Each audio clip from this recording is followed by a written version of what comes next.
leather gloves, we're slapping in hands. Popcorn and peanuts, we're working the stands. Pink cotton candy, love on a stick.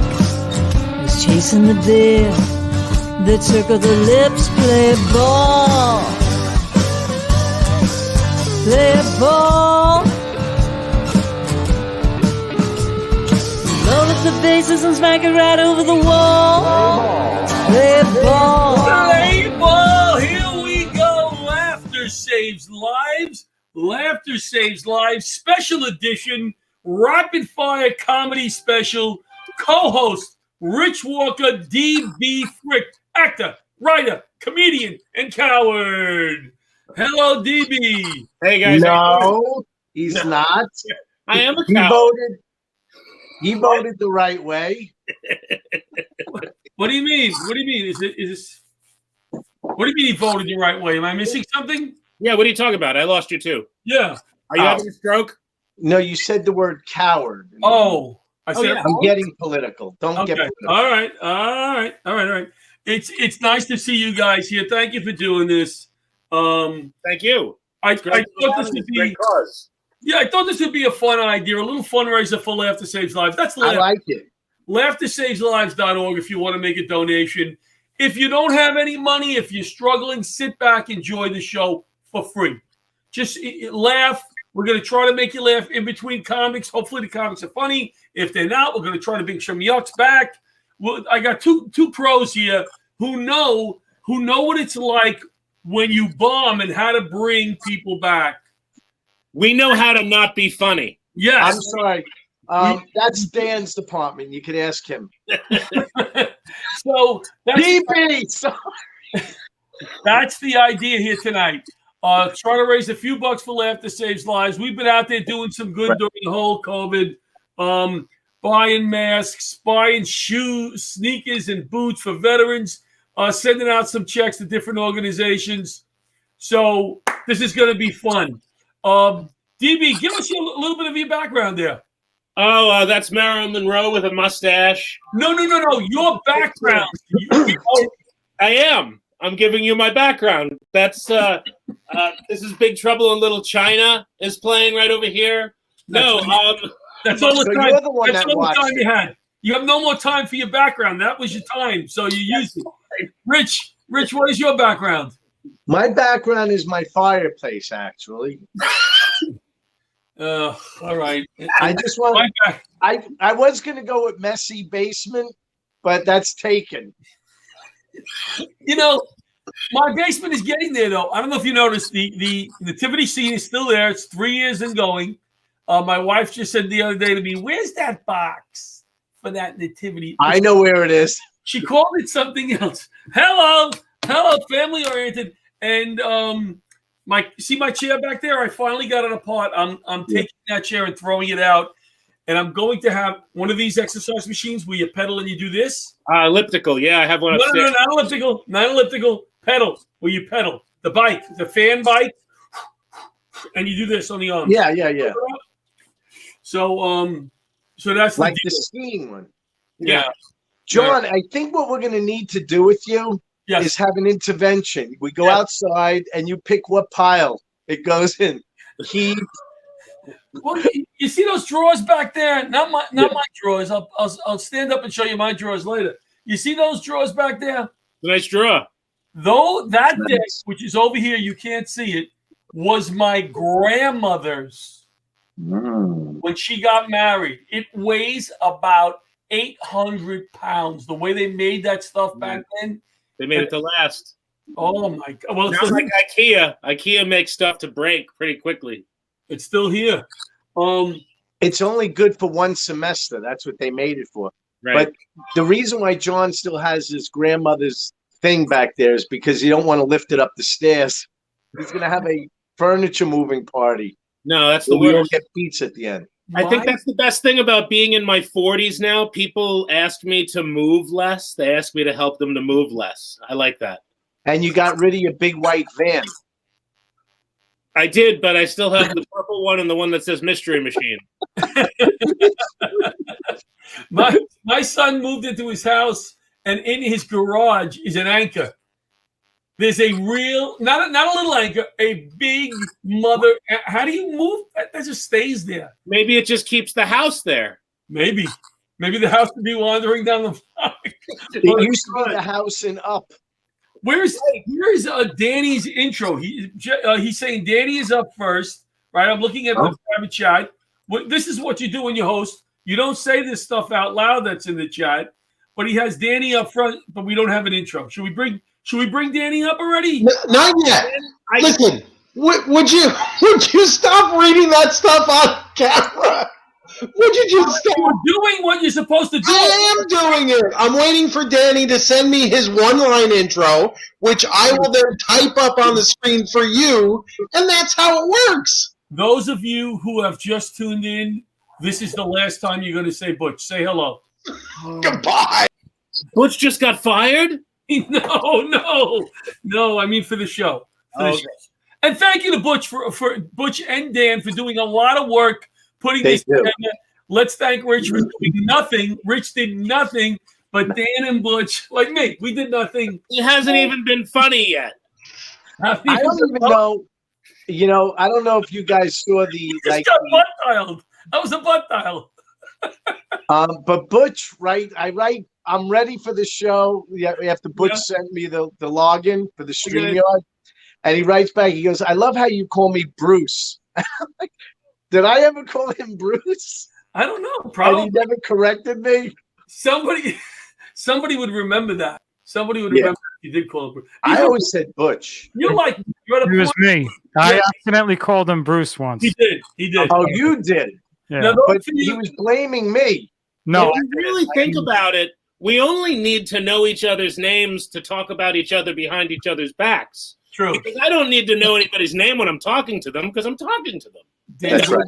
Those of you who do not know, that was Bobby, the engineer. That will be the last time you see Bobby also. Ooh.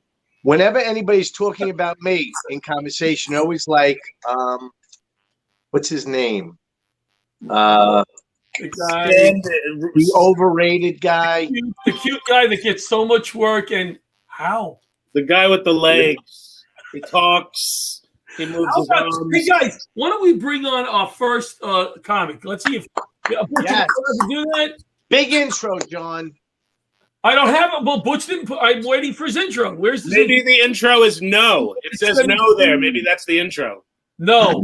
Oh, he says no. We can't bring him in. All right. We can't bring him in yet. Oh, okay. That's So okay. So laughtersageslives.org. If you'd like to make a donation tonight, if you don't want to make a donation, you're struggling. Like I said, just sit back, have some fun, make fun of us, enjoy the show, make a comment.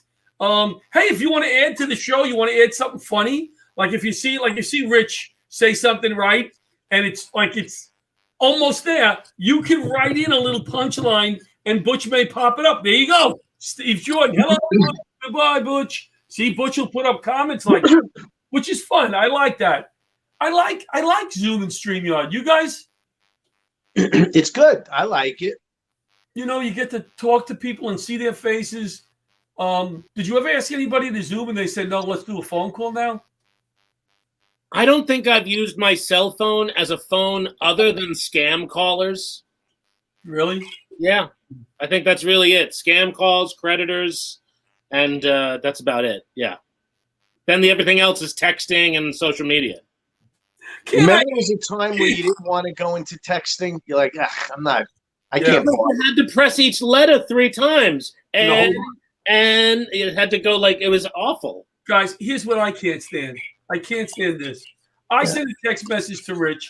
Rich will come back to me. Hey, Rich, I'm looking forward to seeing you tonight. And he'll respond, John, me also. You have these people with the text like my wife does. Rich, it'll be a long night. I can't wait to see you. It's going to be a wonderful show. And they go on and on with this text message, this voice text message. That's not what it's for. It's not Right. being lectured. No? You're right. It should be short, quick, and to the point. Yeah. All right. Let's see if Butch at this point, it's been 11 minutes, has our first comic, Danny George, right? Is that right, Danny George's intro? Let's see. He's got in here Oh, here it is. I'm from the UK and I do improv comedy. That's the intro. John Danny George is from the UK. Thanks, Butch. All right, so Butch has done it. He's accomplished the intro in 5 minutes. Let's bring Danny George on, Butch. Can we bring him on now? Let's bring him up in, John. Ladies and George. Glad to see you here. Glad you made it. What time is it here in the UK? It is currently 12 minutes past midnight. Monday morning. You have on? Is that an LA Dodger hat? I believe it is. Yes. I believe it is. You didn't know what kind of LA? Are you a baseball fan? No. Cricket. I thought it looked pretty cool. Cricket fan. That's the LA Crickets. He's just a fan of America. He's looking for a passport, American citizenship. Yeah. If you watched my comedy act, you would hear crickets. So we have something in common. All right, Danny, you're from the UK and you do improv. How about doing a little shtick for us, Danny? Give us a little yucks. Or if you want to just banter with us for a while and create yucks, whatever you want to do, Danny. This is not. We could talk about how awesome your beard is now. He's grown quite a beard in the last week or so. This is amazing. Yes. Like if you'll see from my picture in the promo for this, I look a bit more like Phil Collins.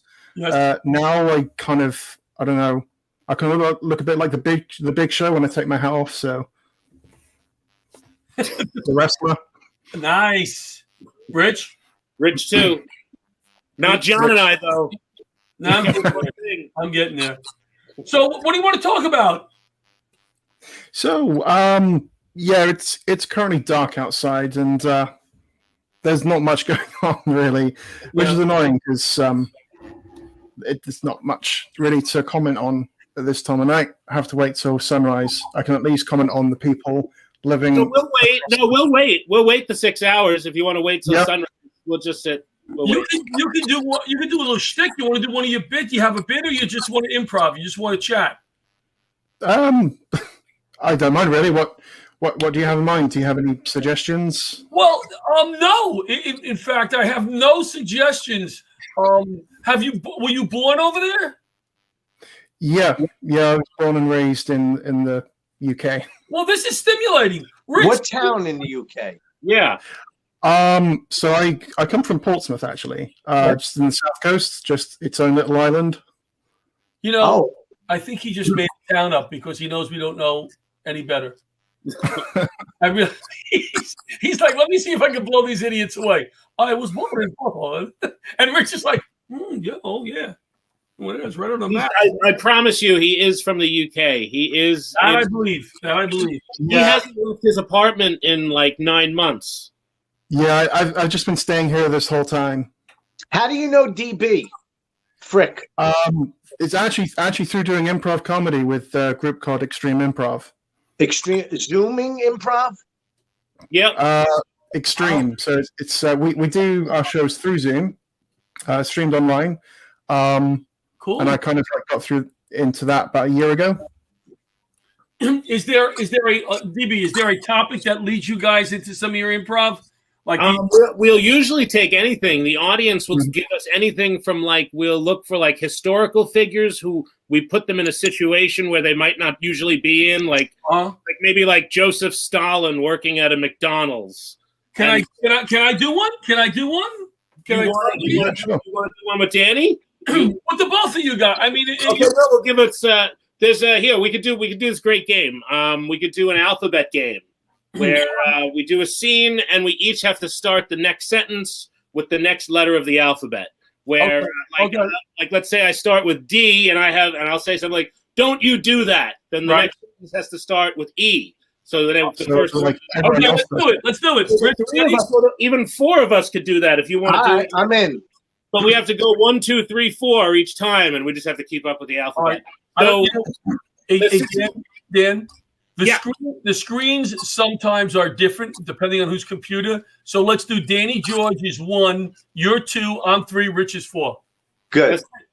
Starting with A? We'll start with a random letter. Let's start with F, something from the middle of the alphabet. Okay, good. And we're at a school PTA meeting. Go. For the last time, how many times do I have to tell you to start issuing homework? Great. So now we know they haven't been doing homework at all. Fantastic. Who's next? Me?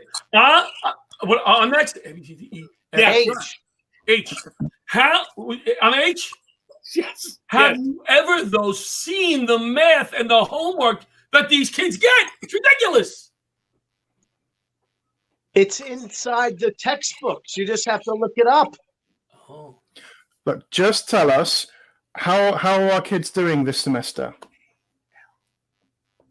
Kittens. We're going to give a kitten to each student.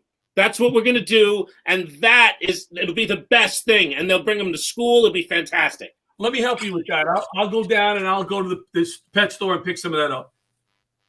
One more, Rich. Mine. That was my line. I was going to say that. All right, very good. See, now I'm going to tell you something that I was good at that. That was good. That was I've good. never done improv before, but looking at that example, you would go, "Oh, I didn't realize." No, nobody would have Right. any idea. I'm counting. H. You wouldn't be surprised about how many people don't know the alphabet. Well, Danny, what did you think of the American improv on that? Were we good? I thought you were pretty terrific. Well, Danny, thanks so much, my friend. Thank you. What do you do out there? What do you do for a living? You're a coder, right? Don't you do coding or something like that? No, sadly, I wish I did, but I work for an internet service provider, but I work in the call center. Oh, so you call people and ask them to sign up? No, they call in and moan that their internet's not working, so I have to fix it. And you usually say something like, "Have you unplugged it?" Yep. That's like the first thing. And then turn it back on again.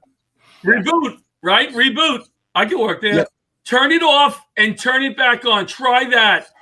That works. Do you have any jokes that you want to tell, Dan, that you worked on in the last couple of weeks? Is there anything that you have that you'd like to tell us? That Dan, did you bring anything to the table tonight, Dan? Anything? Oh yeah. I have a set for you guys. All right. Well, your time is almost up. Wait, what? You didn't tell me when it's... Go, Dan. Go.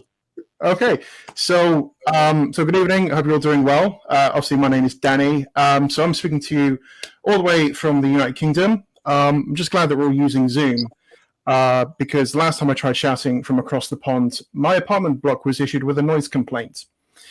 So much for my impression of the voice of God, I guess. Well, as I just said earlier, I come from Portsmouth, which is in the beautiful southern county of Hampshire. Have heard that Maine has a newer version, but I'm not ready to make the transition just yet.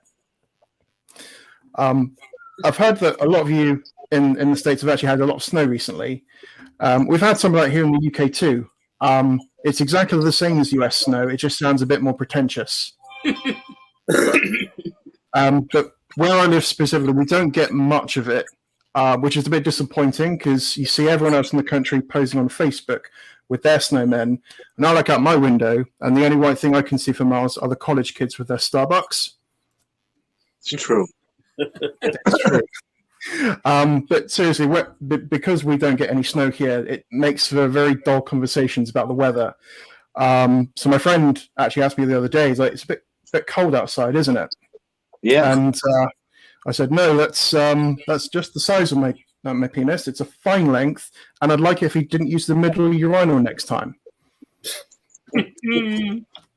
But yeah, so it is obviously thanks to Zoom. I get to make a lot of friends in the States over the last couple of months. One thing that became apparent is that one word can have different meanings for the both of us, which is quite amazing, really. So, like for us in the UK, pants are another word for underwear. And for you guys, pants are used to cover up your underwear. But I don't think Superman got the memo with that, which is true. But my friends and I recently, we had a heated discussion about biscuits. It was either that or we just talk about whatever else is going on in the world right now. Now, for you guys, biscuits, obviously they're dinner rolls. They have a scone-like consistency. In the UK, biscuits are what you guys would normally consider cookies. But we have them in such a huge variety, and it makes things more complicated when you consider that both biscuits and cookies are both euphemisms for genitalia. They are. Like, I had to tell my friend in America that custard cream was not, in fact, an STD. Like, ew, don't go out with him. He's got the custard creams. To be fair, whoever invented them should have come up with a less conspicuous name. And don't get me started on spotted dick or daddy's brown sauce, because it is no wonder that everyone turns their nose up at British cooking. And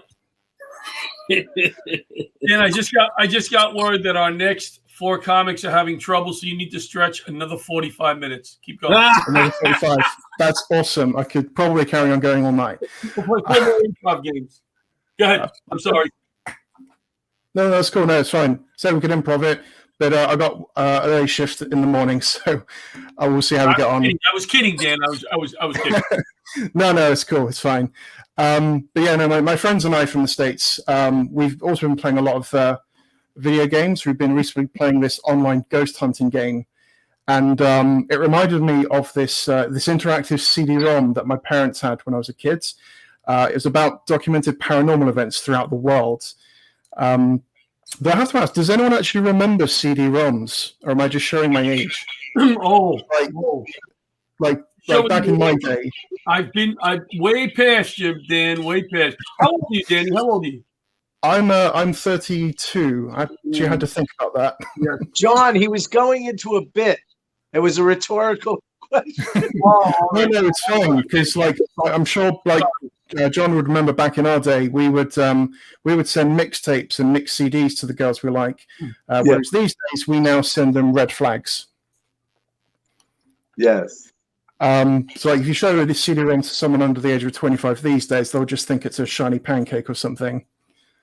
Very true. Rich, Rich, help me with the bits, though. I'm going to ask Rich to just signal me when so I don't interrupt him again when he's doing a bit and not asking me a question. I'll tell you when it's rhetorical. Thank you, Rich. Yeah, that's cool. Rich, it's important to note Rich went to Yale. It's important. Yeah, really? Rich went, that's why we go to him for that stuff. Yes. In Hampshire. I went to Yale in Hampshire. Right. Pronounce Yali. Trump Yale Versity. How much did that put you in? That's funny. Yeah. That's funny you said put you in. We say put you out. How much did it put you out?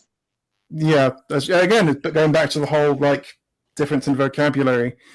So you know about the mixed tape. They also say, I'll knock you up with a fag in the morning. And it doesn't mean what you think it means, John. It doesn't. Yep. It wake you up with a cigarette. It's a cigarette, isn't it? Isn't it a cigarette, fag? Yes. They wake you up with a cigarette.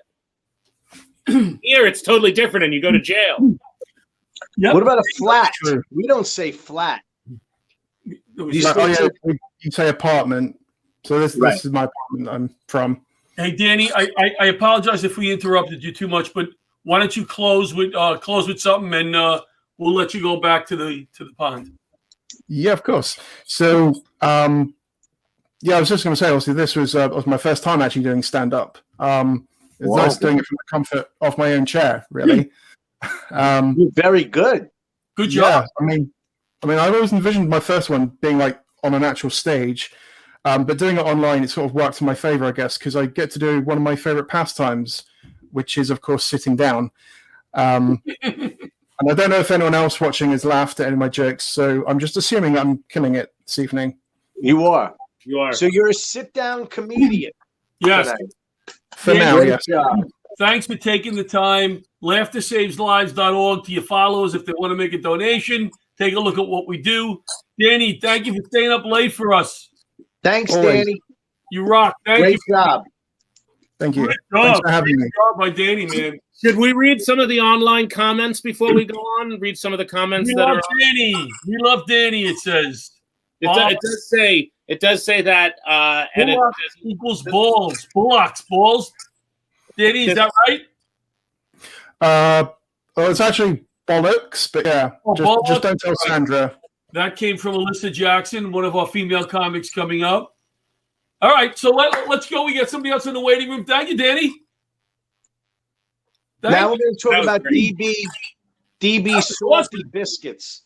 You want me to talk about my biscuits? Your salty biscuits. Oh, okay. Yeah, I have. That's an English reference. I have a plate of salty biscuits here. They're very tiny. They're tiny though, and these are the salty biscuits that I made. Jeff BOSY, can't we get him on his phone at least? Jeff can't get in. All right, let's bring in Michael, Butch. Michael Briatico. Michael, he spelled it out phonetically for me, so I'm trying to do it. Michael Briatico has performed at clubs all across the city and Zoom shows everywhere in the world. Let's bring up Michael. Now, hey, what's going on, guys? Can you hear me okay? I hear you. All right, very good. As you can see, I got my, little laughter helicopter pilot headset on, okay? So we're going to be traveling at 40,000 feet of fucking wit, all right, guys? Yeah, I like that, because there's no wit here so far. Michael, what's your last name? I know I screwed it up. No, you didn't actually did very well with it. It's Briatico. Briatico. Yeah. Michael, where are you from? Where are you?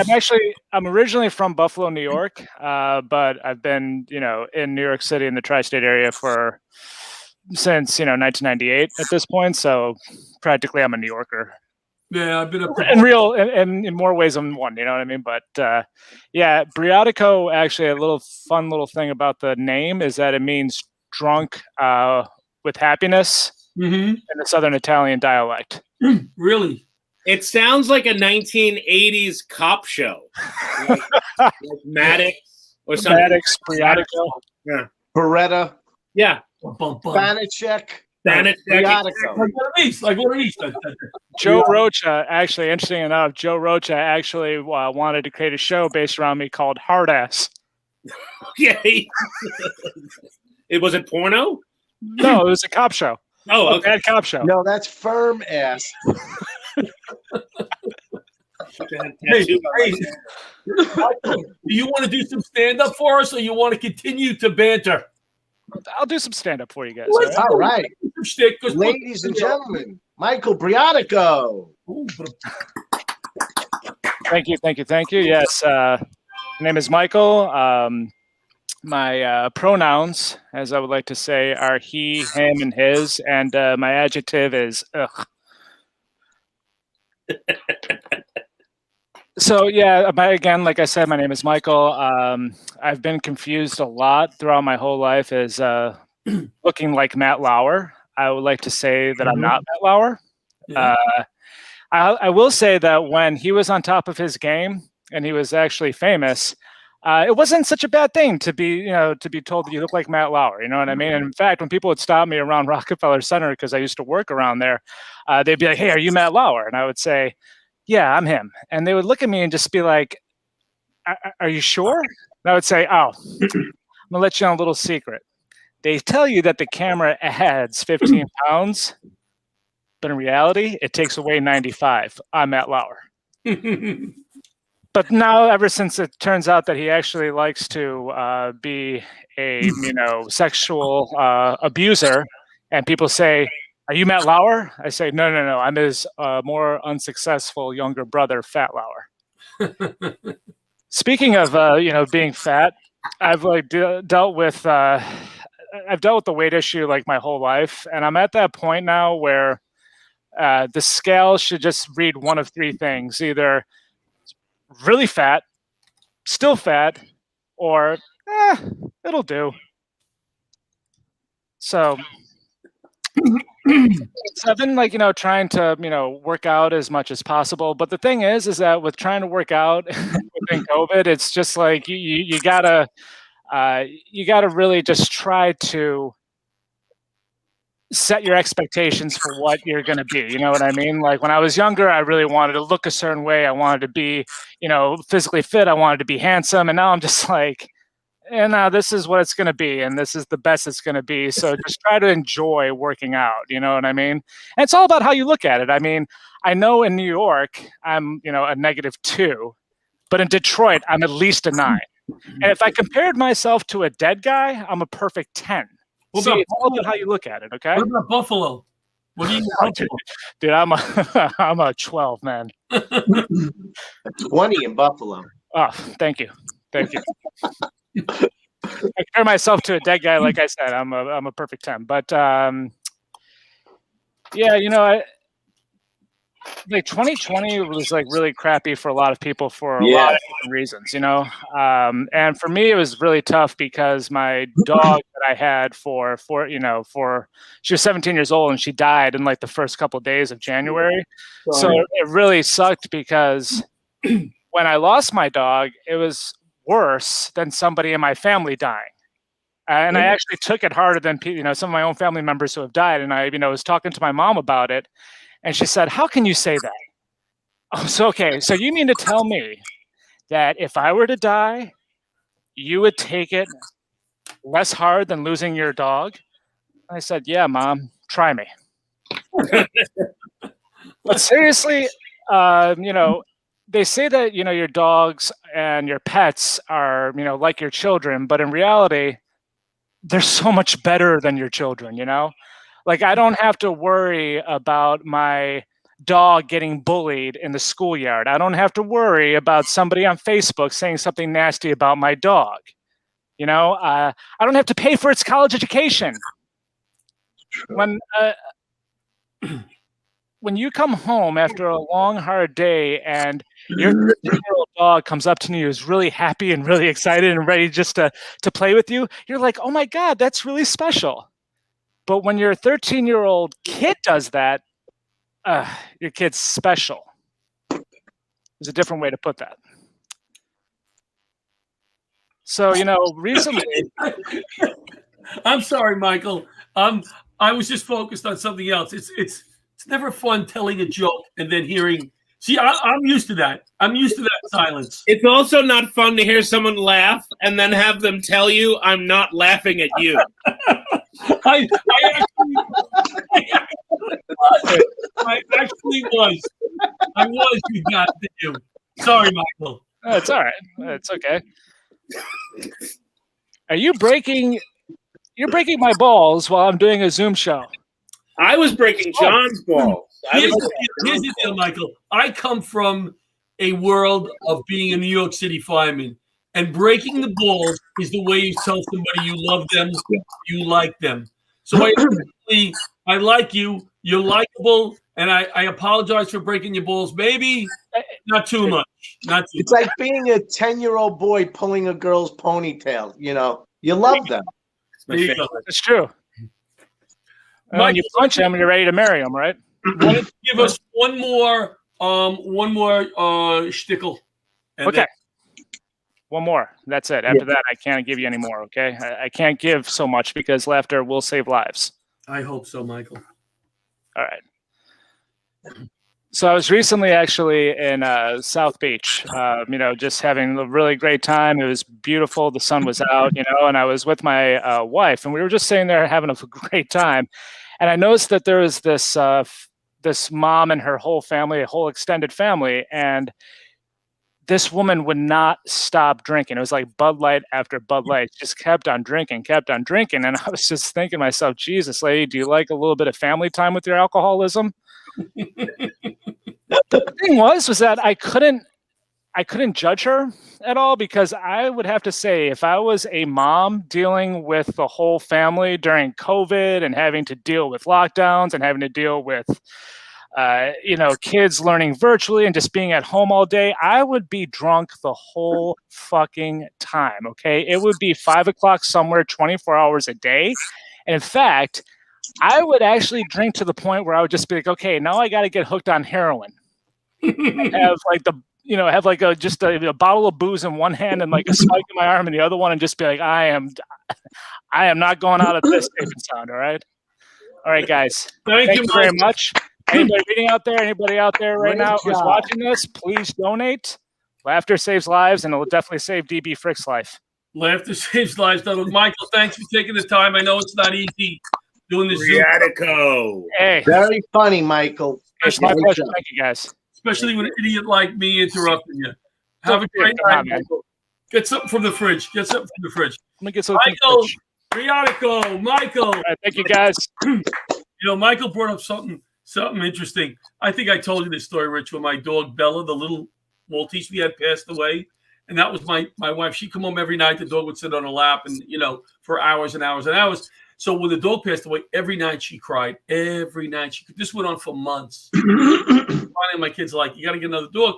But I said to her, I said, there's no way you would cry that much at my funeral. There is no way. I said, the only way you would cry that much if somebody brought a picture of that dog. So they had to put a picture of the dog in your casket. Yeah. They put a picture of your dog. All pictures, no pictures of me. Just pictures of the dog. Remember, the whole funeral home is full of pictures of the dog to make people cry. Yeah. That's funny. And then the dog, got the dog to the taxidermist, so you also get the stuffed dog. Oh, yeah. Too much. Yeah. And the one other thing that he brought up that's funny, my 4-year-old grandson, they were doing Zoom teaching 4-year-olds. Like What? Rich coughed over it. Sorry. You know what Zoom teaching lesson looks like with a 4-year-old? They were doing it with my grandson's 4-year-old class. All you see is an empty chair, and like every 10 minutes, a kid runs by with a cookie. That's what a Zoom session looks like to the teacher. It's ridiculous. Let's bring Jeff BOSY in. Jeff is here. Awesome. Thank God. Jeff BOSY. There he is, the amazing Jeff BOSY. We're in a little class. As a professional, let me see what Butch put as your intro here. Let's see. We welcome him. Jeff BOSY is in and ready. Where's the intro? Thanks, Michael. It says, Jeff. Jeff. Intro him, please. The world's okayest comedian. He has it on his shirt, too. Jeff, how are you, buddy? Doing great. Coming to you live from an Al Qaeda holding cell in Bayshore, New York. Well, thank you for being here, man. I know doing Zoom type shows, we're on StreamYard, so is difficult. So thank you for taking a shot to do this with the three of us idiots here observing. Oh, no. You guys are the best. I mean, listen, what it says here?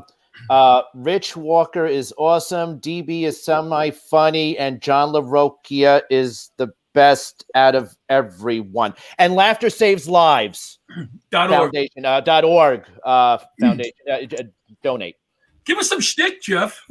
Well, let's see here. Everyone's been, with the COVID and everything. Yeah. It's disgusting. So, but Cuomo finally allowed everyone start going to weddings. And so I actually got invited to a wedding. It was like 150 max, and I got tested before I went. And so I got all dressed up, and I was looking quite distinguished, I might say. So I went up to my son, and I asked him, I was like, well, how do I look? And he turned to me, and he was like, pathetic. Exactly where I wanted to go with it. So I also have a stepdaughter. Yeah, I took over that lease. And she goes around and she calls me Jeff, rightfully so. But now my son, he's starting to call me Jeff. And I told him, I was like, listen, you guys start calling me Dad. And he was like, well, can I call you what Mommy calls you? And I was like, no. Yeah. Hey, can we get back to the weddings 1 quick second? Yes. I think comics are so desperate to do sets that some of them may start getting married now. No. Because it's legal to have weddings. No, John, this is the first time in history comics are volunteering to be the best man. That was better than my punchline. I was better than mine. Go ahead, Jeff. Well, the whole thing is that I have a day job. You need one. Yeah. So I've been going to a lot of facilities out in Long Island, and pretty much they look at me, I wear the mask, and he's like, oh, you don't got to wear that in here. And I looked at them and I said, listen, the last time I didn't wear protection is how I wound up with my 6-year-old. So, but listen, I'm a decent father. I wanted to go ahead. I spend as much time as I can with my kids because I'm getting kind of tired of them saying like, I like it when Jeff visits. But so I go ahead. I took him over towards the Bronx Zoo because that's open, and I wanted to teach him about all the different types of animals that are out there.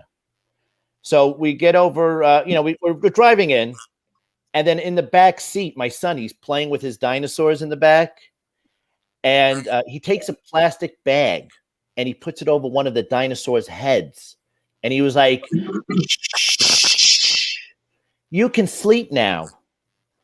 And I'm like, holy shit, listen, I don't make enough money for this kid's psychological problems.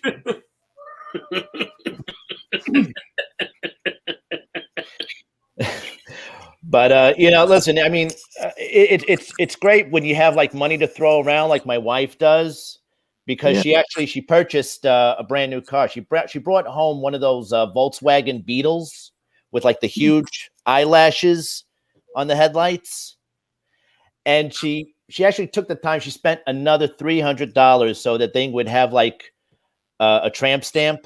She spent another $400 so it would come with one of those bras. She brings the thing home in the driveway, and she has me come out to look. And she's like, "What do you think about the new car?" I was like, "Great, you're a promoter for the Volkswagen whore." So my friends are great, like Rich Walker and DB. They're great friends. Especially I have my one friend who gives me the best advice. I told him, I was like, lately what I've been doing is I've been leaving drips on the seat. And what he said was like, what you got to do is you got to cup them. So this way it's good to the last drop. And I'm going, great. Now my balls are doing an ad for Maxwell House. So, but before I disappear out of your lovely window here, because I was super late, I just want to tell you, wasn't your fault. It was because I'm technologically not advanced. Sounds nicer if I say, I know it was your fault, but it sounds nicer when I say it wasn't your fault. Exactly. Kind of like, my whole marriage. But my friend, he took me to this hush hush strip club, and we pull up to this place, and I was like, wow, you sure the name of this place isn't called Venereals? We walk inside. What happened? No, I'm laughing. Oh, good. At least that's two people in my life. Happened. We walk inside. I turned to my friend. I was like, wow, this is a hospice for strippers. Good. Jeff BOSY. Thank you so much. Got more. There's more. Well, there was more to it if you want to go ahead, and there's another. Oh, thank you. I'm so glad Rich knows my material. Oh, that's what it is, Rich. So, walking in this place. Know it. I wrote it. Go ahead. So you walked in. So I walked in. Rich, while you're at it, you want to finish the joke? No. Okay. So this creature comes walking up to me, and she was like, "Hey there, sugar. You want a lap dance?" And I was like, "Listen, Blackbeard, I'm going to pay for you to keep your clothes on." We're trying to leave this place, and then Mother Russia blocks the door. "You want clap dance?" And I'm like, holy shit, listen, I'll take the dance. My friend wants to clap. Thank you very much, everybody. Laughter saves lives. That's how you finish a break. Bring it home. Thank you, Jeff. Thank you so much for having me, John. You're great, Jeff. And Rich. We have comics from all over the world. Jeff was calling in from Africa, South Africa. Where were you calling in from, Jeff? Bayshore. Bayshore. That's what I said. Bayshore. Thank you, I think Jeff. it's important to note that since his set, Maxwell House coffee stock went up 50%. Nice. Jeff BOSY. So let's bring in, you guys want to make any comment on the shtick or any additions? It was great. Jeff's great. I always like Jeff. Jeff's great. Great, Rich. Very nice. I love Jeff. Then let's bring in Alyssa Jackson. Alyssa is part of the Laughter Saves Lives Heroes Tour that we're going to be starting up. We're going to be doing our first show on StreamYard. It's cops, firemen, military, healthcare professionals doing shtick. We may have a guest spot or two. We may have some victims like Rich Walker. Hey, there's Alyssa. Alyssa is also we love you. She's a physician's assistant. And she's also performed at the Broadway Comedy Club, Dangerfields, Few Tears for Dangerfields, and the Laugh Factory in Vegas. She don't hear you. You don't hear me?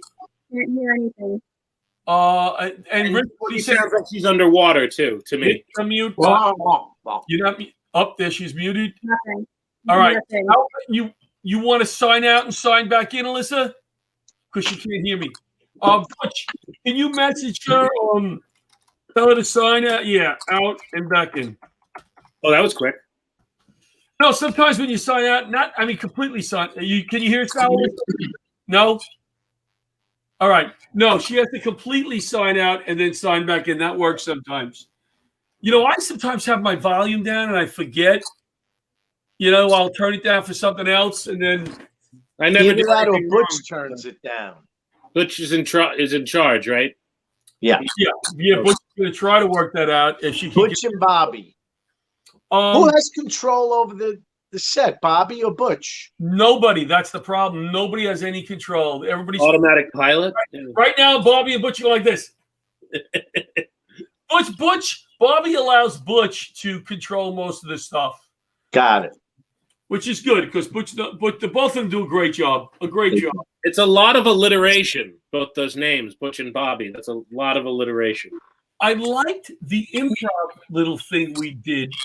Yeah, that was fun. That was going pretty well. I mean, Did you ever do DB? You must have done a lot of improv, right?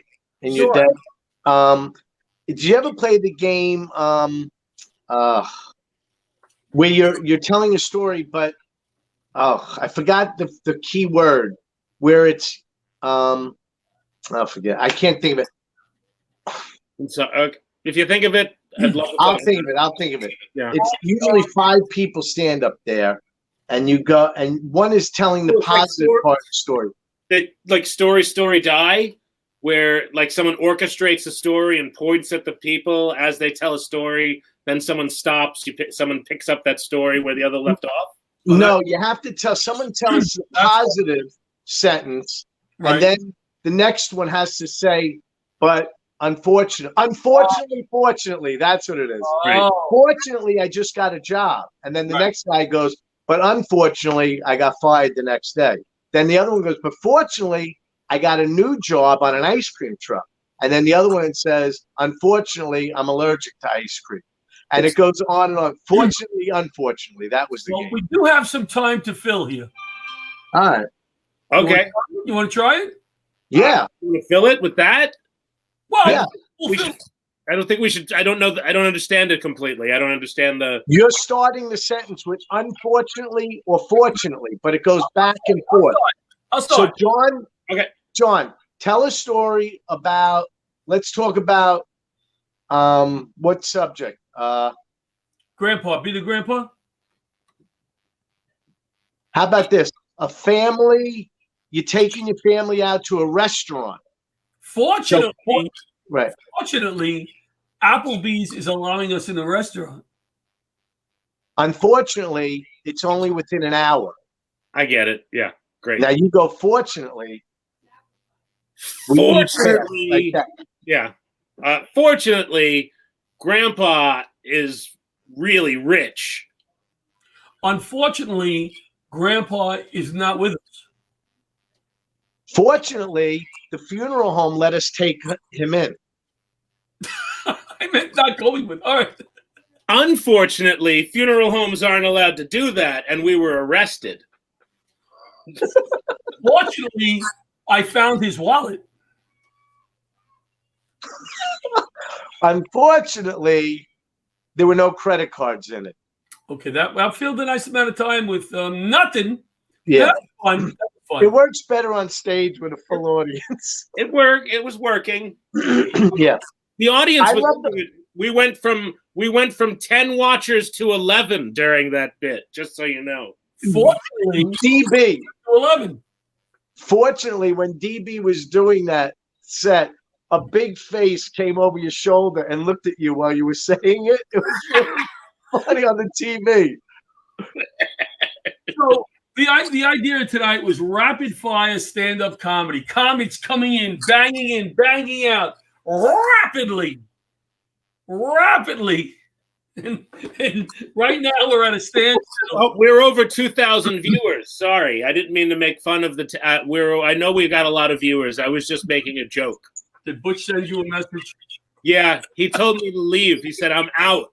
You know what's great about the three of us? We are inspirational comics. People at home going, damn, if they could do comedy, I could do comedy. That's what Wait, I do. you're doing comedy tonight? I can. Me and John are. Oh. What was your Rich? Yeah. Do you remember one of your first stand-up bits? I do. You want to hear one of my first bits ever? I hear it's coming. I think it's coming anyway. So a minute of a day at SeaWorld. Okay. I like Hi, I'd like to welcome you all here to SeaWorld this afternoon. Today here at SeaWorld, we're proud to present a California sea lion by the name of Sniffles. And what Sniffles is going to do is sing a song for you. Are you ready, Sniffles? Fire, and we want you, the audience, to name that tune. Are you ready, Sniffles? Fire away. Can anybody name that tune? It was "You picked a fine time to leave me, you seal." Thank you very much. On behalf of SeaWorld, Coca-Cola, 7-Up, Frito-Lays, enjoy the rest of the day and stay out of the park. Stay out of the rain. That was it. Our producer is getting very upset backstage. I think he's having a stroke. I'm on private chat. Why don't I see anything he's saying? I think he's having a stroke. We have to move things along. It's time to bring on JJ. This next comedian is coming out from the UK. Bring in JJ. Bring in JJ Hazan. This next there he is. Hello, people from the UK. Hello, people. Very funny guy. Hello. Also, World Series of Poker champion. Very established actor. Well-liked Hawaiian shirt man. Ladies and gentlemen, JJ Hazan. How are you all? Okay, well, as DB said, my name is JJ. I am from London, and I speak proper English. Unlike these boys. Now, seriously, lovely to be here, wherever here is. No idea, virtual. When I was last in the States, I really got into the culture. I went into a shop, and the guy said, "Have a nice day." But I didn't. So I sued him. Another American one for you. What concert costs just 45 cents? 50 Cent featuring Nickelback. Hey, come on. It's American. Anyway, right. What happens when you go to the bathroom in France? What? Oui, oui. Oui, oui. Oui, oui. Oui. Oui. Oh my God, this is tough. Okay, actually, you're doing great, believe it or not. Talking of France, the president of France said that the English are arrogant for their refusal to learn foreign languages. At least, I think that's what he said. It all just sounded like ho he ho ho he ho ho he ho ho. Do you know why French people like eating snails so much? Why? Because they do not like fast food. Snails, fast food. Okay, right. Got it. You get it, John? Let's bring it close to home. Now, in Scotland, a lot of Americans hail from Scotland. The forbidden fruit is fruit. They have a very bad diet. Okay, now I'm gonna get serious with you guys. I'm trying to learn how to be a more sensitive lover. I got this DVD called "How to Improve Your Foreplay Technique." It was really good. I mean, I had to fast forward through the boring bit at the beginning, obviously. Last night, my wife asked me for sex. Well, I had to disappoint her. We had sex. I nearly lost my job as a roofer when I was caught masturbating on the first day. Luckily, my boss said I could wipe the slate clean. I was watching a weird porno the other day. It was just a fat man crying and wanking at the same time. Then I realized I hadn't turned the TV on.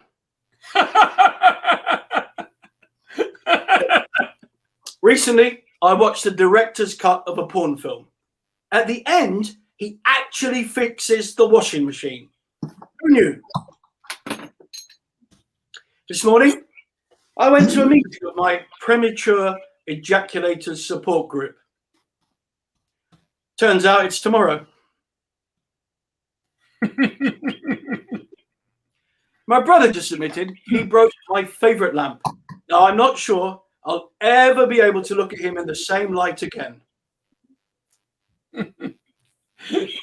Good stuff, JJ. Good stuff. My girlfriend's dog died. So to cheer her up, I went out and got her an identical one. But she was livid. What am I going to do with 2 dead dogs, she said. Give us 2 more, JJ. Give us 2 more. 2 more? I've got 4 more. Give us 4 more. 4 more. Okay. I once went on a positive thinking course. It was shit. Okay. Okay. I was getting in my car, and this bloke says to me, "Can you give me a lift?" I said, "Sure. You look great. The world's your oyster. Go get them." Okay, final one. I was having dinner with my boss, and his wife said, "How many potatoes would you like, JJ?" I said, "Oh, I'll just have the one, please." She said, "It's okay. You don't have to be polite." "All right," I said. "I'll just have the one then, you silly cow." Thank you very much. That's it. Great, JJ. JJ is gone. Great. Very JJ Hazan, that's it for JJ. Thanks Thank for you, coming down. Great job. JJ. Let's put Claudia right in. Claudia Bonavita, where is she? Bring her right in. We're running behind because you know what happened, guys? I did not page down on the comments. I didn't see what Butch was saying. Oh, no. So Claudia was there, and I didn't know she was there. I'm sorry, Claudia. That's okay. We're gonna bring Claudia. Just go. We're running behind. Right, I got a set for you. Go. So, Go. my last name is Bonavita. In Italian, it means good life. I'm married over 30 years. Keep asking my husband when the hell it's going to start. But tonight I'm celebrating. I retired from teaching. Yeah. 32 years. Most of my friends have their money in a 401k, a 403b. Not me. I picked the safe option, stand-up comedy. The thing I'm going to miss the most about teaching is the access I had to my own personal teen geek squad. Hey, kid, can you help me with my cell phone? How do I clear my browser history? I came home from work one time. I said to my husband, "You're not going to believe this, but they came up with a free table in the cafeteria. Gluten-free, peanut-free, casein-free, cheese-free." He said, "Great, you should sit there." So what are you talking about? He said, "I'm sure it's also sex-free." I worked with some of the most challenging behavioral kids on Long Island. I mean, I had a kid one day scream at me, "You fat, old, slutty, ugly bitch." I said, whoa, whoa, whoa. I'm not old. You know, I don't know about you, but I can't stand standing in these lines waiting to get my temperature taken. All I got to say is, thank God this pandemic didn't happen when I was a kid in the 70s. Can you imagine that line of people waiting to get their temperature taken with their pants down around their ankles? John, I'm just so happy you asked me to be here tonight because I have an excuse to take a shower, put on makeup, get dressed. You know, for a while it was a little touch and go. I just hit the highlights in the shower. Hair, face and pits and ass, pits and ass. Hair, face and pits and ass, pits and ass. Sometimes I would wash between my toes. Hair, face and pits and ass, pits and ass. Very nice. Listen, because of this COVID, my 28-year-old daughter just moved back home. Ooh. Yeah. So we're driving in the car the other day, and we passed one of those seedy motels. She says to me, "Hey, Ma, you know you could go in there and pay by the hour just to go and have sex?" So she goes, "Who would do that?" I said, "Let me tell you, someone who's got a 28-year-old daughter who just moved back home." And my daughter's allergic to everything. She's allergic to tree nuts. She's lactose intolerant. The kid can't eat red meat. My husband and I are on that keto diet. So this Sunday, to make everybody happy, we're having toothpaste. I go out of my way to make all these meals that accommodate everyone. My daughter orders food through an app. There's all these apps to get stuff into the house. Where's the app to get the kid out? I shouldn't make too much fun. My daughter just got over COVID. She's okay. She's all right. She's gotten better. But I got to tell you, she got an email from Uber Eats. Where are you? You haven't ordered in a week. She got a get well card from DoorDash. I'm not saying I don't like apps. I do. I mean, you got to love Amazon, right? The convenience of Amazon. Yesterday, I'm sitting on my couch in my pajamas buying a couch and pajamas. Yeah, my sister, she started this online dating and she thinks she's bragging. She calls me the other day. She said, this guy made me scream last night for over an hour. I said, that's nothing. The other night, after I had sex with my husband, he got out of bed, wiped his junk on my curtains, and I screamed for 2. I got a new neighbor moved in next door. Walks around naked all day. The shades are up, the lights are on. I could see everything. I know I shouldn't look, right? But sometimes there's nothing on Netflix. My husband says to me, for God's sakes, would you stop looking over there? The guy is 90. But I told him I can't help it. I'm fascinated watching this guy drag his balls across the living room. Mostly because my husband's an inch away from being him. But I was so excited about performing tonight. You know, we haven't all been performing lately. And I was so excited, I dropped my earring on the floor in the bedroom. So I bend down to pick it up. I crack my head on the corner of the dresser. I start screaming. My husband comes running. Now, I think, right, he's going to look to see if I'm bleeding. No, he starts going like this. I'm like, ow, what the hell are you doing? He said, I'm rubbing it. I said, honey, not everything feels good when you rub it. So I told you I'm on the keto diet. My husband and I are both on the keto diet. So, you know, I go to BJ's Wholesale Club. I get nuts. I get steak. I get bacon. I get cheese, supplements, over $300. You know what would be cheaper? An actual BJ. I said to my friend, can you recommend a travel agent? She said, BJ's. I said, I'm not asking you how to pay for the vacation. My husband is terrible working his phone. Can't work his phone. He's resorted to going to bus stops and having little kids order his prescriptions on his phone. There's an APB out for him. Old man at bus stops looking for drugs. He had a 10-year-old the other day order his prostate meds. I do a lot of driving, and I see some crazy shit on the road. Let me tell you, I'm driving the other day, truck goes by. On the side, it says Areola Landscaping. Another truck behind it says Bulk Lubricants. I'm thinking, are they going to the same house? Because if they are, somebody has some hairy nipples and a very dry vagina. You know, I don't know about you, but I'm sick of all the drive-bys, drive-by birthdays, drive-by graduations.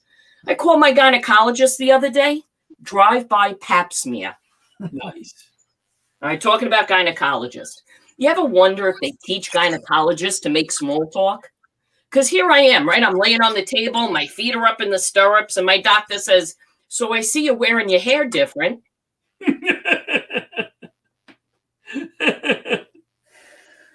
And did you know that if you have a hysterectomy, you get everything taken out? You still got to go to the gynecologist. Only now the small talk echoes. Nice, nice. Weather. We're having. It's like a perverted Lou Gehrig speech. Just one more minute, Clay. One more minute. All right. So I had weight loss surgery a few years ago. I lost over 100 pounds. Yeah. I had the sleeve surgery. It used to be the band. Now it's the sleeve. Next month, I go back and get the matching hat and belt. And one thing they don't tell you is that your tits are going to look like empty gym socks. It gives a whole new meaning to the phrase Chick-fil-A. I had to go buy those little clips you stick on the end of the toothpaste tube, clip into the end of my nipple, and roll my tit up and stick it in my bra. Clip it to the end of my nipple and roll my tit up and stick it in my bra. You know, it's pretty bad, John, when the insurance company takes a look at the photos that the plastic surgeon sends and goes, ah, we didn't pay for those. Claudia, let's hear the Claudia. Thanks, Blue Cross Blue Shield.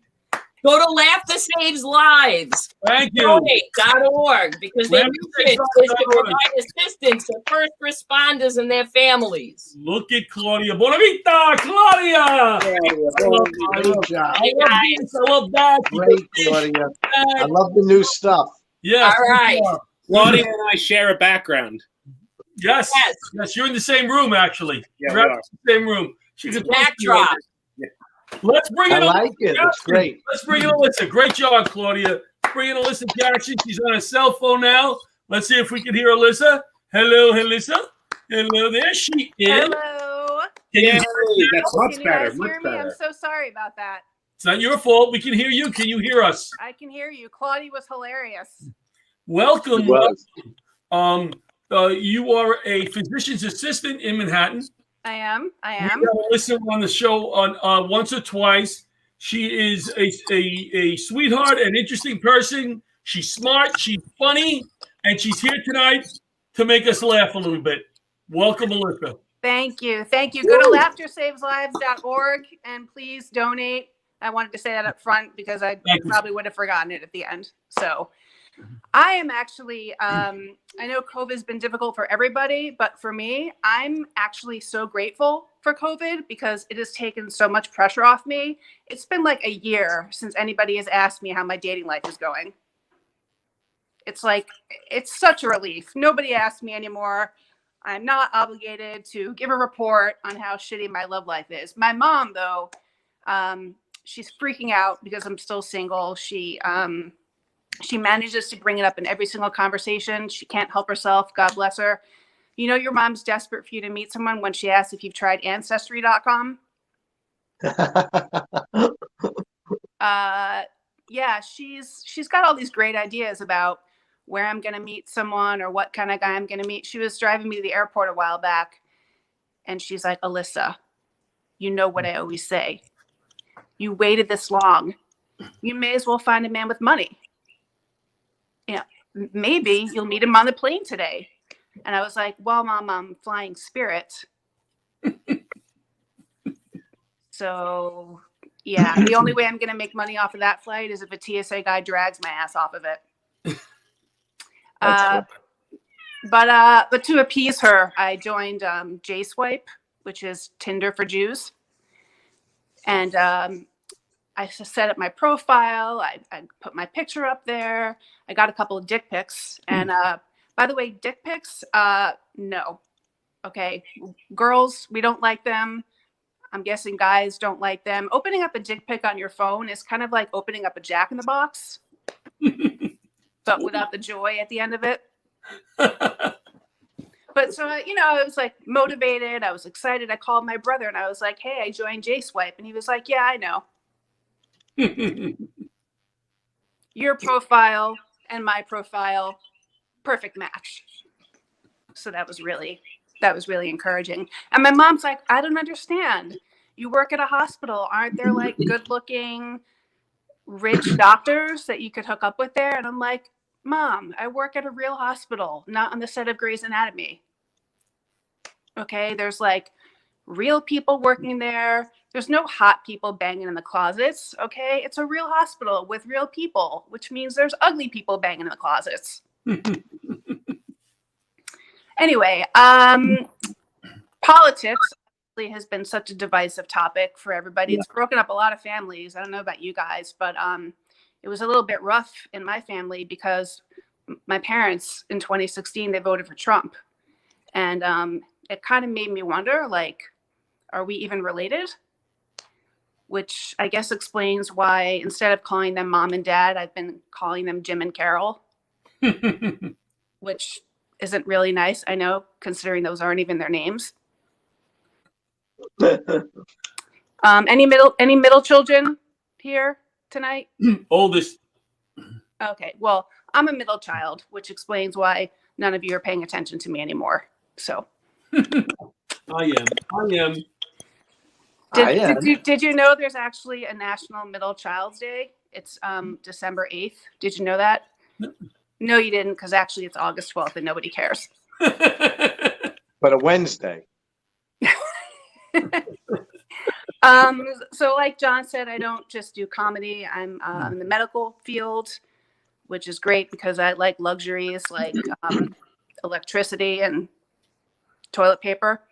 And I worked in the emergency room for a long time, which means I've seen a lot of crazy shit, a lot of heart attacks, a lot of diarrhea, a lot of accidents. But if you come into the emergency room with a large object lodged into your asshole, not an accident. Okay. And we know you didn't just fall on it. Okay. It's not Cirque du Soleil. It's called butt play. And, no one's going to judge you for that. So. DB, tell her your story. No. Which one? I have a lot of them. Why do you? It's her set. Why am I going to tell my story during her set? Go ahead, Alyssa. I'm teasing. But the weirdest thing I ever saw in the emergency room was a broken penis. Sorry, guys. Your penis can break. I've seen it. It's not a pretty sight. I asked the guy, how did this happen? And he's like, well, this is what you're going to write down. I got hit in the penis with a golf ball. And I was like, okay, pumpkin. I'm sure that's what happened. Actually, it turns out he was cheating on his wife when it happened. Yeah, with a man. Ooh. Yeah, must have been quite an asshole.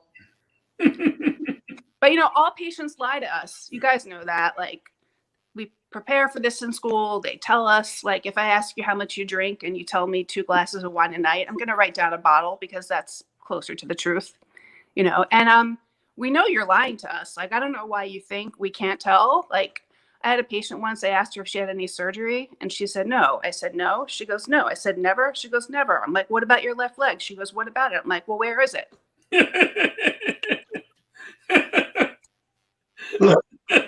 I'll leave you guys with this. Allergies make our lives very difficult. It's very hard for us to take care of patients with allergies. And I don't mean gluten allergies. I mean, the only people whose lives you make difficult with your gluten allergies are the waitresses and waiters who are forced to serve you. But allergies, real allergies, make it difficult. I had a patient once. I said, sir, you have really bad pneumonia. I need to put you on some antibiotics. Are you allergic to anything? And he's like, well, I'm allergic to penicillin, amoxicillin, augmentin, zithromax, clindamycin, tetracycline, minocycline, Flagyl, and Bactrim. And I was like, oh, I don't know then. Maybe it's just your time. All right, guys, that's my time. Thank you so much. LaughterSaveLives.org. We'll see you again soon, sweetie. Thank you so much. Very funny. Thank you. LaughterSavesLives.org. We recently purchased some sneakers and boots for homeless and needy veterans.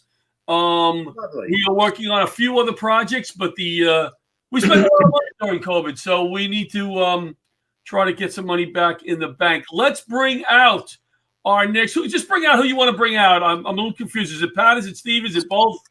They've been dating now for 3 months, so they want to do it together. Did you ever, by the way, did you want to ask her about the broken penis? Did you want to ask? Because I didn't want to be inappropriate. What I wanted to ask about the broken penis was how many has she dealt with? And was it the spirit of the penis that was broken? Like, did she break the spirit? That's what I wanted to know. What's really interesting is Steve. I heard he broke his penis in the green room at Governor's. Talking about broken penises. Someone's got the show on there. Someone's got the show on. Mute Butch, mute Pat for a second. Just 1 second. Can we mute him? Somebody's got a background. Either Steve or Pat. Is anybody on Facebook and on StreamYard? It's Pat. I have nothing on. Not even pants. Not even pants. All right, Butch, you got to figure out who it is. Oh. Patty, what you doing, Patty? What's happening, Johnny L? Good to see you, buddy. It's good to see. Look at Steve. What'd you do? Shave your eyebrows, Steve? No. You look like Sinead O'Connor. My camera's just overexposed. This is very bright. Pat is in his closet. I think Pat is in one of his closets. I'm in the witness protection program right now for the Olive Garden. Hello? Pat, talk.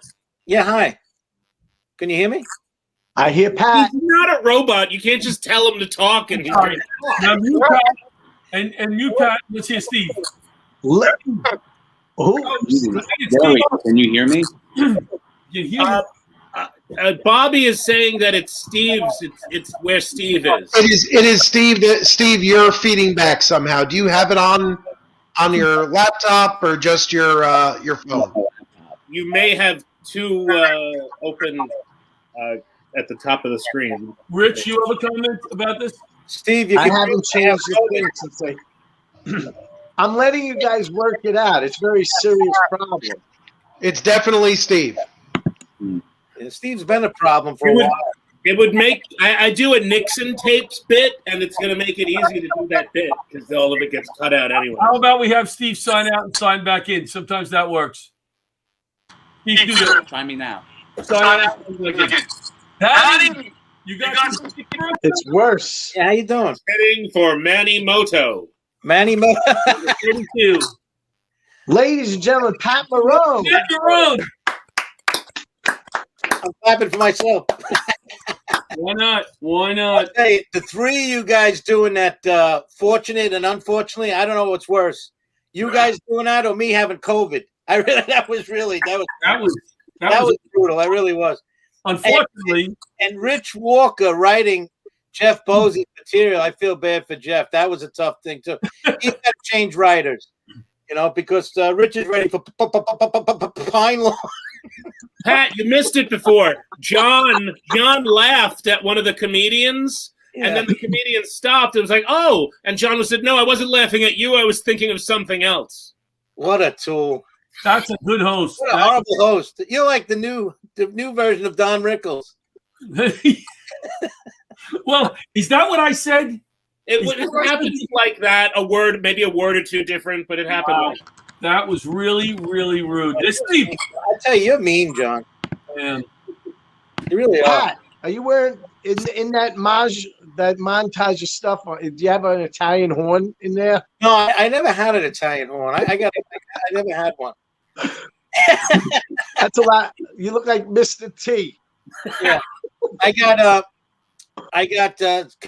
Cavaricci's on right now. Members only. Shams the Baron shirt. I never fit into members only. So what is Steve Rocco Perillo drinking out of? It looks like the communion. I think it's a urine. It's a goblet. It's a goblet that I got from Travis Grant for my birthday last year. Oh, and he stole it from the castle. Yes.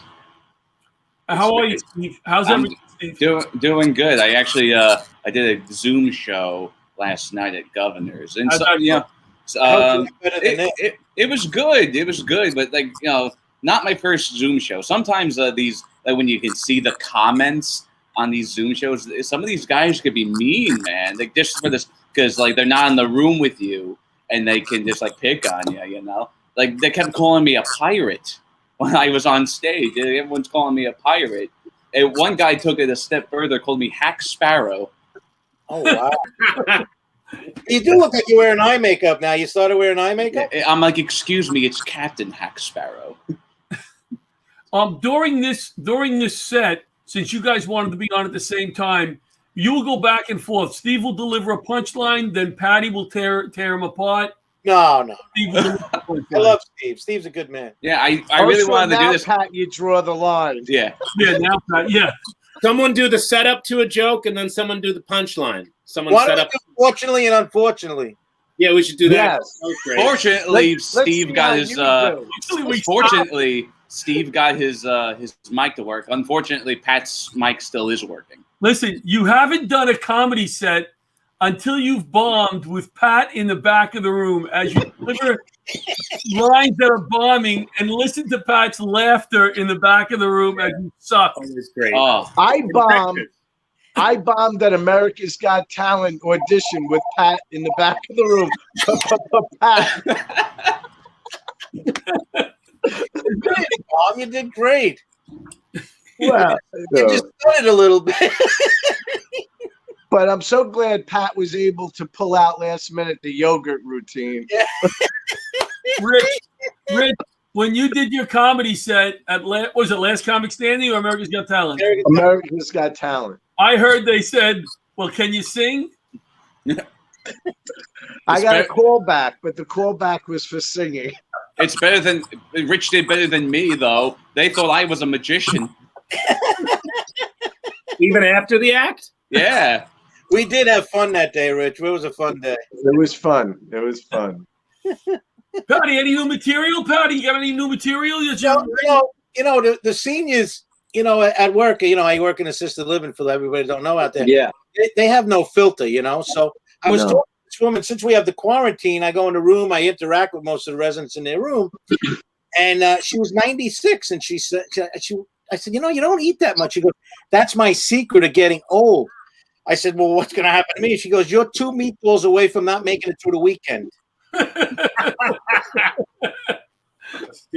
You know why Pat goes to the residents' rooms?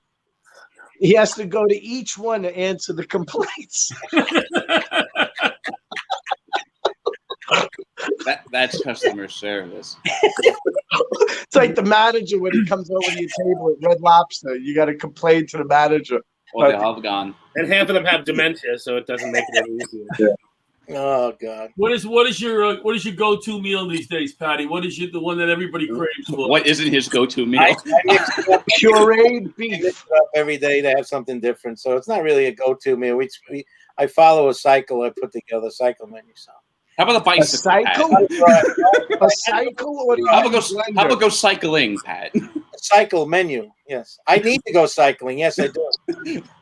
Steve Rocco Perillo, you got any COVID material for us? Or? Oh, yes, I have tons of. Pat, COVID. I got a joke for you. Okay. No, nah, please. Come on, you go ahead, Mr. Walker. Go ahead. Pat, you auditioned for Master Chef, and you're the only chef that went on the show and brought a blender.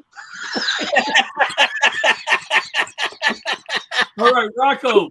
I'm glad we waited I waited for that. Yes, thank you. It was worth it. It was totally worth it.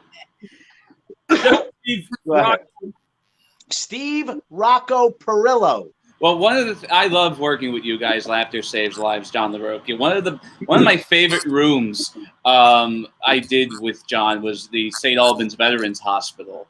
I love the elderly, man. I miss them. They're full of such knowledge and wisdom. And but you don't get any laughs at the nursing home, which really prepares you for Zoom shows. Yeah, damn right. I've been preparing for this my whole comedy career. Yeah, but happy hour to assisted living. Yeah, I would come down to the nursing home, Pat, when things open up again. It's assisted living. You know what I mean, yeah. Yeah, okay. You had Tugboat Manny down there, right? I think Tugboat Manny's a resident. Soon enough. What happened? Wow, it got awkward. No, Steve is doing his shtick. Steve, I don't know if I can let you perform at the assisted living because you look like the Grim Reaper when you come in. I was gonna say that. I just walked down the hallway floating, and they're like, "No, I'm not ready yet." Steve goes, "Can I come with my scythe?" We got Linda Marcus Smith on deck, guys. Speaking of seniors. Seniors. What did you say? Speaking of seniors? He's making fun of old people. Well, Linda's a little old. Yes, she is. But she's a nice woman. She's a very nice woman. Yeah, try to come back from that now. That's it. Well, I'm not coming back from. I was. Hey, listen, I'm making a joke. We're joking. We're on here to joke around. That's old too. It's not very nice. Oh, whoever said I was nice? No, I'm only kidding. I'm teasing. No, they never introduced as the nice Pat Marone. That's not how it gets introduced. That's He's a real He puts me sweetheart, on ladies roast. and gentlemen. He doesn't put me on regular shows. Hopefully, we have regular shows coming back within the next 6 months. Thank God. 6 months. I do miss. I hate this shit. Language. Yeah. Pat is affectionately known throughout the assisted living community as Typhoid Pat. Oh, In a nice way. They mean it in a nice way. Yeah. Do you want to give us another shtick or two before we bring on Linda? I don't know. I guess I'm broke. I've been out of work. I've been out of work since August, man. This has been brutal. Like you ever been so broke you owe yourself money? Has that ever happened to you? Like, I need money, but I know I'll take money out of my savings account. I'll pay myself back, and that never happens. I come knocking on my own door, time to collect. I'm like, I'm gonna have to fuck myself to pay myself back. I thought you were going to use tugboats jokes. I'm broke, and in order to make money, I have garage sales. My credit is so I spent a lot of money on this one garage sale when my neighbors came home early. Steve Rocco Perillo. Let's hear. Sorry, guys, we're running behind. I hear. Okay. Pat, you want to send us out with something, Patty? No, let's let the other comics come on. I had enough. Pat Marone from his closet somewhere in Long Island. Patty Marone, the Laughter Saves Lives chef. Patty is the chef. Look at him. Patty, give a plug. Vote for me on Favorite Chef, please. Where?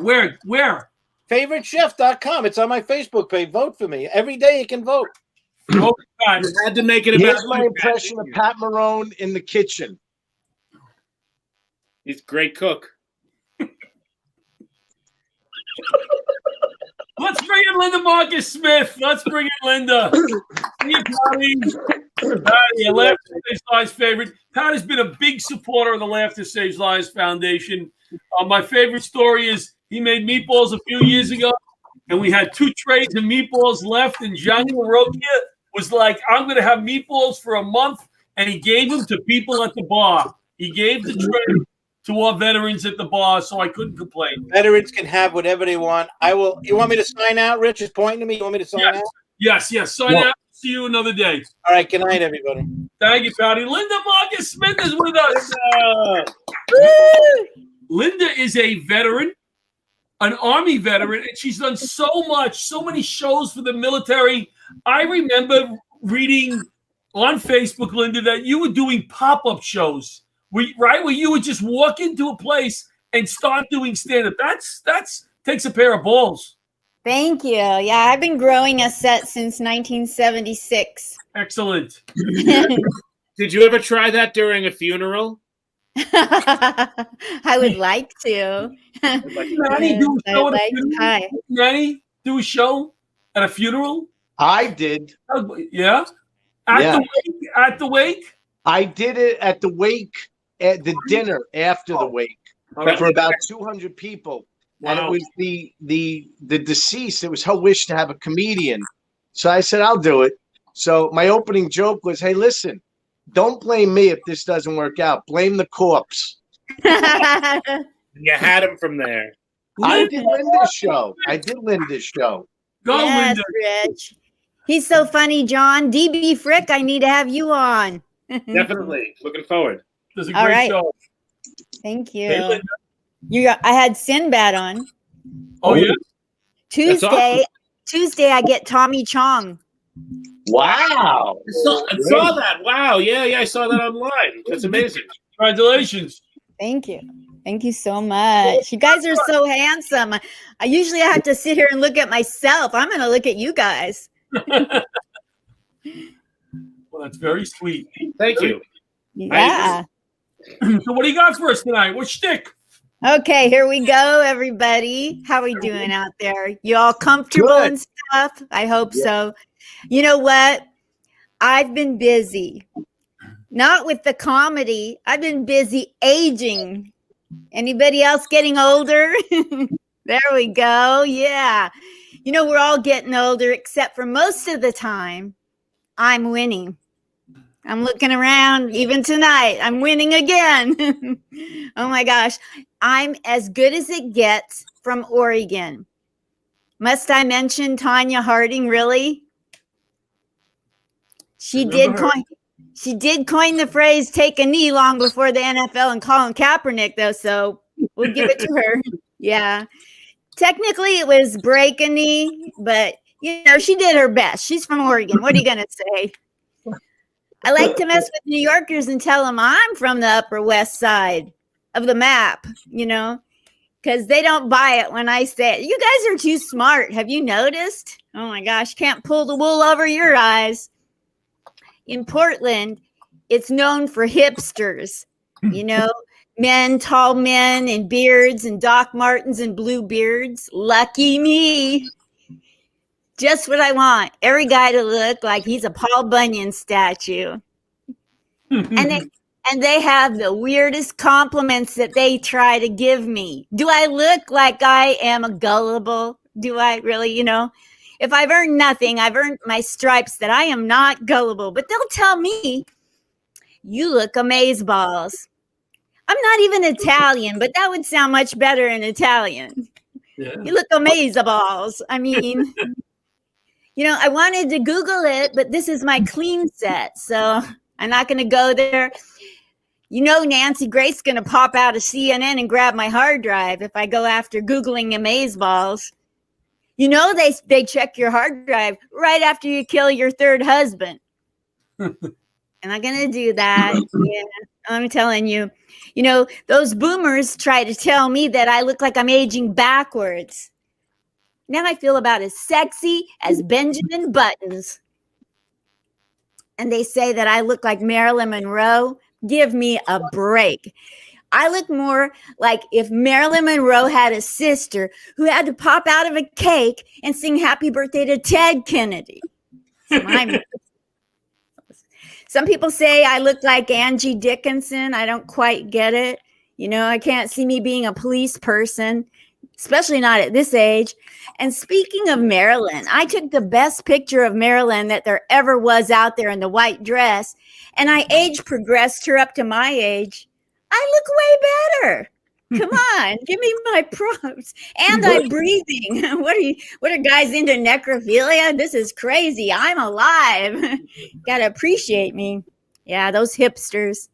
Yeah, you know, the worst thing a hipster can say, or any man actually, is that you look good for your age. Don't do it. Don't do it. Just stop with the you look good. Because I'm telling you, you add that preposition at the end for, you know, prepositional phrase for your age. Whenever you add a preposition, the night's never going to end with a proposition. It's over. Yeah. You know, Portland also was crazy for me because when I grew up, it was serene. And I could ride a really slow trolley all the way downtown to shop really fast. I mean, wait, shoplift. That's what it was. Don't let these dimples that I used to have fool you. I stopped, though. I stopped shoplifting. I was too good at it. Yeah. You know, you might not know it, but not because of the shoplifting, other things. In the 70s, I was a wanted woman. Did you know this, John? No. I was a wanted woman, and I found it out at the post office. Awkward. It was a poster, and his eyes were following me. He was pointing and said he wanted me. It was Uncle Sam. I'm a boomer. We were not taught to say no to men. Am I right, girls? Nope. So in the army I went. And nothing says thank you for joining the military, little half Jewish girl, like picking me up and shoving me in the middle of Germany. Woo! Oh my gosh, is this going to be fun? They put me in front of, on a post, 1 woman, me, 2,000 men. Why do you think I'm wearing prom gowns and stilettos all over Vegas to this day? I'm having fun. But the military was great. Military was great. And now I'm walking up and down the Vegas Strip in a prom gown and hooker heels, just stilettos. And I hope they think I'm a streetwalker. That don't bother me. A good day for this little old lady is when casino security steps up and says, "Excuse me, ma'am, you look just like Julia Roberts. We're going to have to escort you out." That's my good day. Linda, we're running behind. Can you give us 1 more minute? I'm sorry. Absolutely. And now I love to do comedy for the military and veterans. I've walked in Philly and done it for the fire department too. Don't matter. When I'm making somebody forget what they had to go through to keep us safe, I get tingly all over. All over. From top the fake blonde hair to the bottom of the hooker heels, I get tingly. I'm always going to go out and find another GI spot. Thank you. I'm Linda Marcus Smith. Linda, thank you for taking the time. I'm sorry it took so long to get you on the show. You're a sweetheart. Thanks for all you do, and thank you for your service. Woo! Very everybody. funny. Thank you. Great job. Let's bring out Bob Bedore, Bob, actor, writer, comedian, coward, Bob Bedore. Am I saying that right, Bob? Bedore? Bedore, just like before. Bedore, like bidet. Bidet. Yeah. Bedore. Hey there. Just less wet. Hey, happy to be here. This is great. You guys are doing this. I hope you're raising a lot of money. I certainly donated. I hope everyone else is doing that. Thank you, Bob. And man, it's great to laugh. You need to laugh. I mean, I'm having a bad week. I just found out my memory foam bed has Alzheimer's, and when I get in bed now, it's like it doesn't even know who I am anymore. It's sad. But hey, but so I want to tell you that. So there's a time as a dad. There's an amazing time as a dad when your kid is 7. 7's like the most amazing age ever, because that's when the kid is reading everything, they're questioning everything, and they want to be good. And it's a time when they look up to you most as a hero. And all of that hit me real hard one time when I was at a train station and the train pulled away, and on the other side there's a sign that said, "It's great to be a virgin." And I knew that I was in trouble because my son is reading everything, he's questioning everything, and he wants to be good or great, as this sign is going to tell him he could be.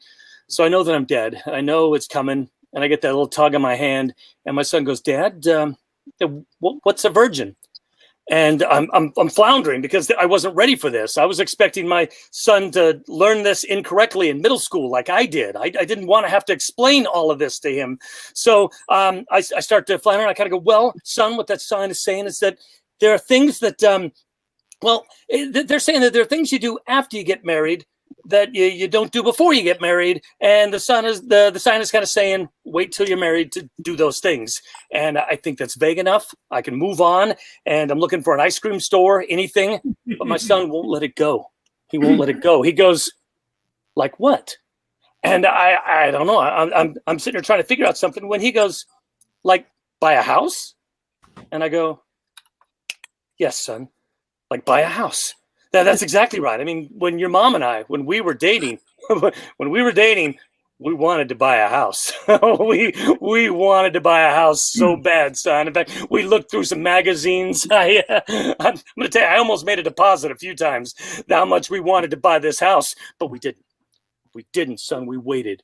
We waited until we got married, and then we bought that house. And I got to tell you, son, I loved that house. 3, 4 times, 5 times a day, in and out of that house, son. I'd be at work, and I'd be thinking, I got to get in the house. And I'm thinking, this is all going well. I'm kind of explaining this a little bit. My son is kind of getting this. And I'm thinking, this is a time for a dad to kind of, impart some wisdom.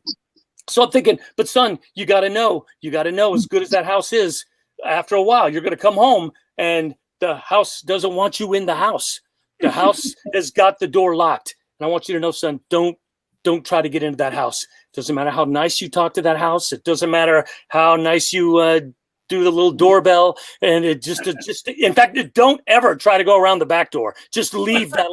The house doesn't want you in it, and just stay away. And again, in my head, I'm going, this is going well. I need to still try to impart that knowledge. And I'm going to go, and son, I want you to know when it comes to that house, there'll be a day, and you won't know when it comes, son. You won't know. But you'll look up, and all of a sudden you'll think, neighbor's got a nice house.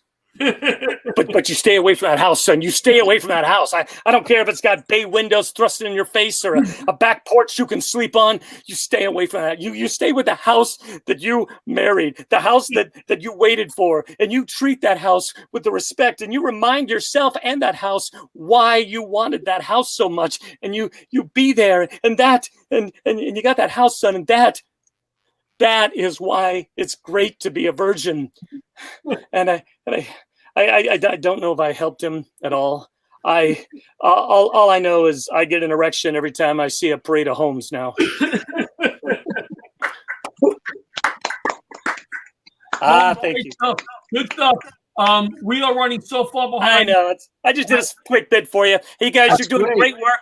Thanks for letting me be a part of it. And again, just keep up the great work you're doing. Thanks for understanding, Bob. Thank you for understanding. Thank you so much. Bob and Dora, come on. Take care, everyone.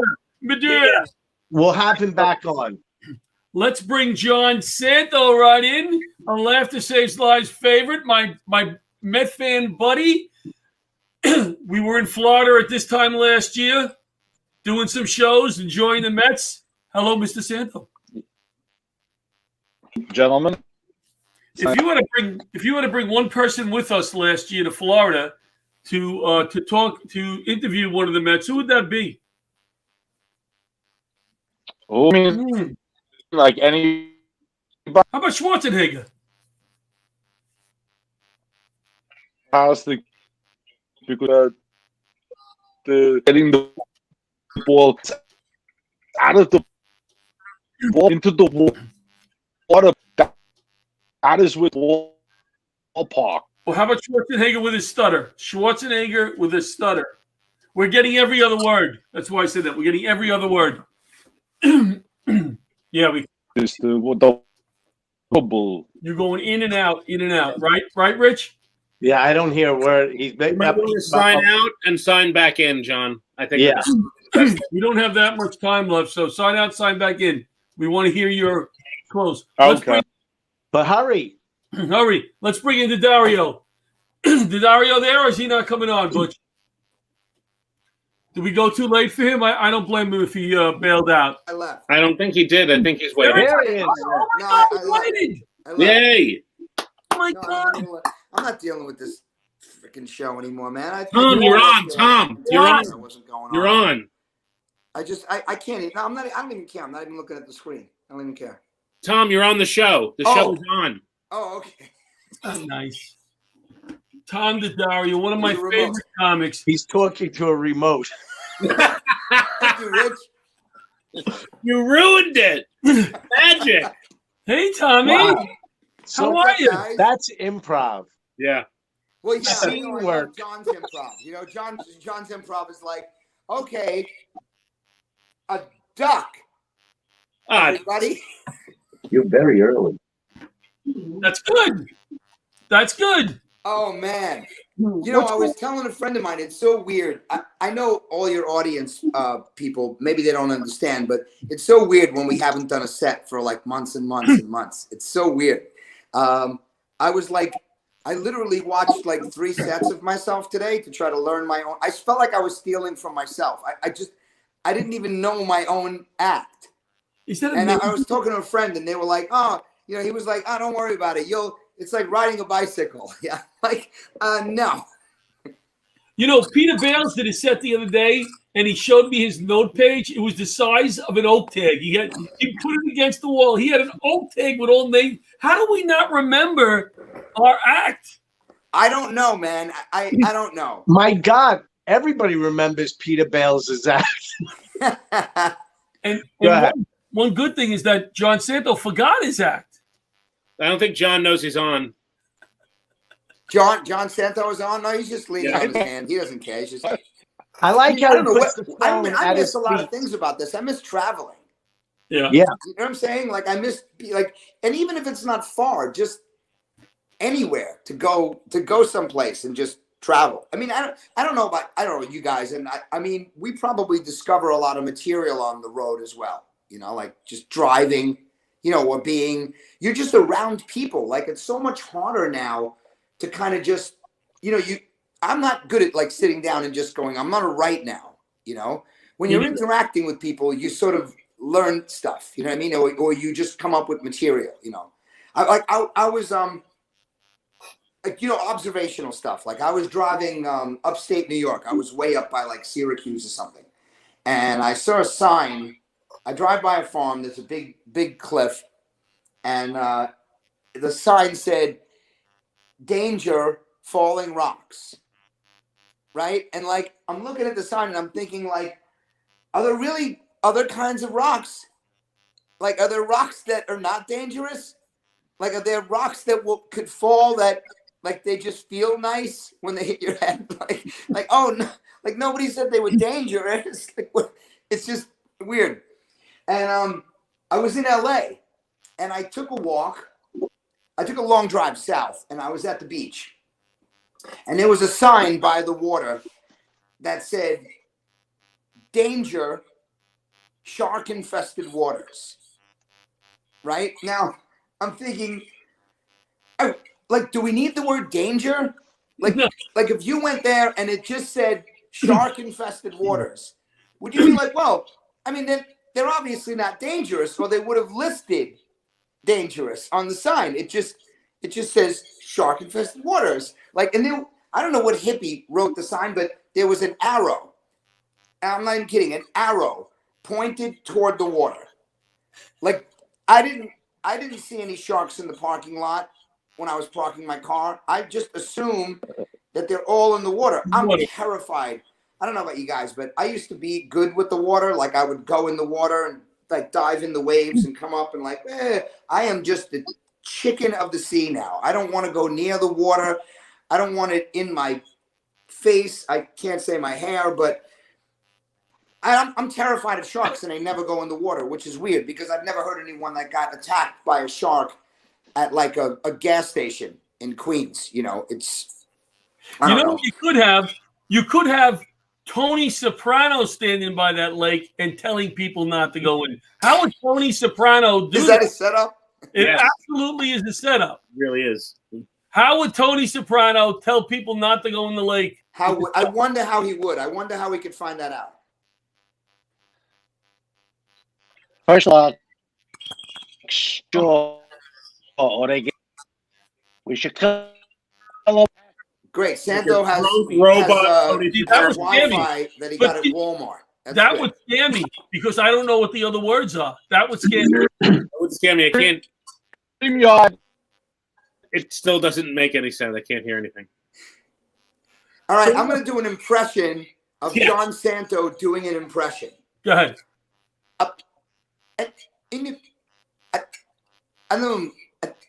That's good. You're good.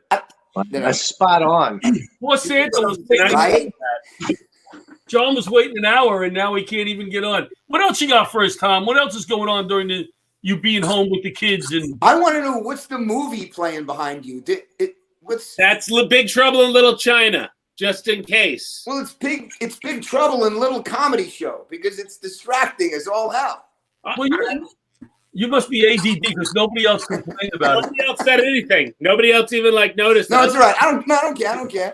No. Leave it on. It's all right. So you know what, Tom? When I first started comedy, I had a joke about a sign, and it like right now with the snow, I actually saw a sign. It was about 6 feet by 6 feet, steel sign. It said, "Caution, pothole." And I was thinking, why don't they just fix the pothole?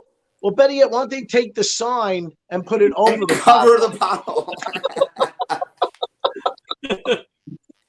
Oh man, I mean, I don't know, dude. It's crazy because I don't know if you guys experience this too, but I feel like even though we're in the house, right? Like obviously in the house, home a lot. it hasn't improved my patience at all. No. Like I used to be like everything was in a hurry, right? Because we're doing a million things. Now I'm Yeah. doing like no things. And for some reason, I'm still impatient. Like for some reason, the microwave still pisses me off. Like before the microwave, a minute, like just, it was a minute. Now a minute seems like 5 years. Like when I put something in the microwave, I'm looking at it like, how freaking long is a minute? Like the dish has been spinning. I get so impatient. I'll do other shit. Like I'll leave the microwave running and I pee and like put dishes in the sink. And then that I go minute's back still and going. it's still going. And I'm like, what, how long is this? How long is this? Is this microwave ancient? I mean, Yeah. everything. Like we used to start a fire, dude. Where if you want, Rich, if you and I wanted to eat lunch, I would have to be like with a stick and a rock, like in kindling, like you want to have lunch? Let me start a fire. Now we're impatient when it's a magic box that heats the food up in like 5 seconds, and we just eat. I don't know. Everything people shorten things. Now somebody hands you their phone and they show you a video of like a cat playing with like a twine or something, right? Yeah. And you look in the corner and it says 3 minutes, and you're like, "Are you insane? I'm not gonna watch a 3-minute video. I have a life." Yeah.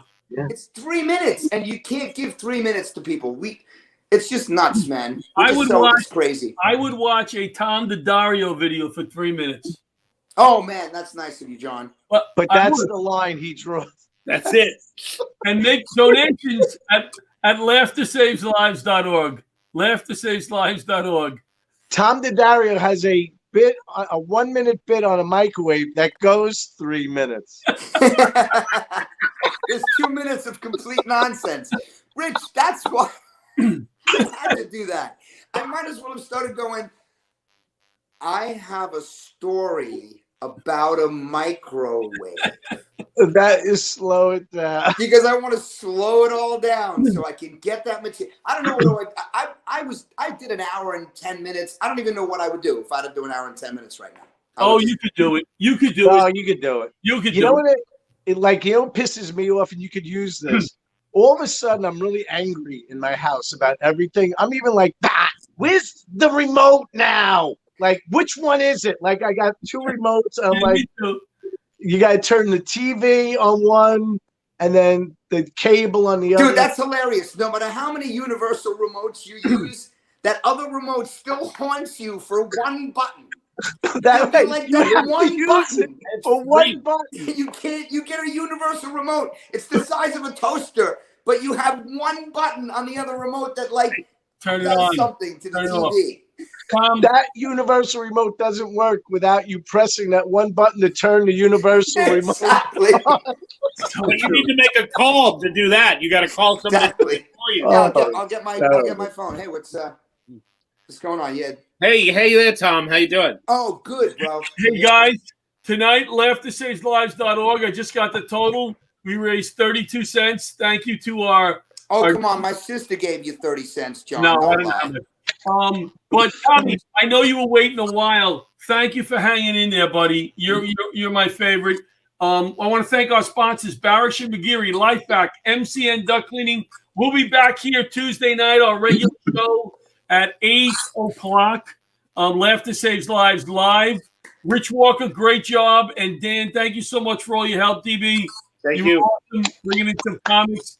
Tommy, thanks for closing out the show and hanging out. I know we were late. No worries, man. See you guys. Love you. I miss Good you night, all. everybody. Thank you so Later, much. guys. Laughter Saves Lives. Be good. Thanks for having me. Godspeed. Later, fellas.